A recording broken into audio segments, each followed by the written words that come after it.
कोल्हापूर शहरानजीक असणाऱ्या गांधीनगर इथल्या शासकीय रुग्णालयाचं सध्या सुशोभीकरणाचं काम सुरू झालंय। अनेक वर्ष प्रलंबित असलेल्या कोल्हापूर शहरानजीक असणाऱ्या अनेक गावांसाठी वरदान ठरणाऱ्या या रुग्णालयाची अवस्था बिकट झाली होती। अपुऱ्या सेवा सुविधांमुळे शहरात CPR रुग्णालय गाठावं लागत होतं।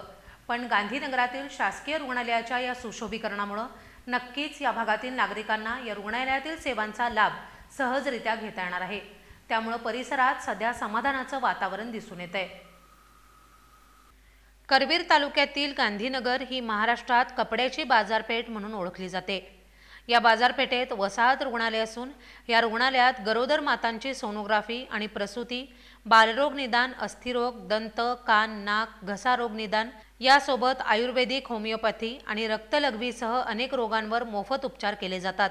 परिसरातील चिंचवाड, वळिवडे, गांधीनगर, मुडशिंगी, न्यू वाडदे, सांगवडे, वसगडे, उंचगाव, रुकडी, तावडे हॉटेल या ठिकाणांवरून अनेक रुग्ण या रुग्णालयात उपचार घेण्यासाठी येत असतात।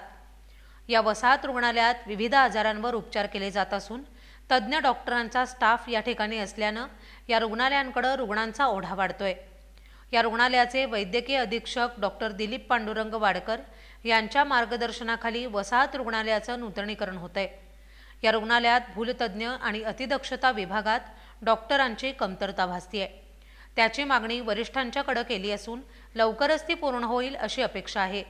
या रुग्णालयाचा कायापालट करून एका सुसज्ज रुग्णालयात रूपांतर करणार असल्याची माहिती न्यूज कट्टा प्रतिनिधींना दिली आहे।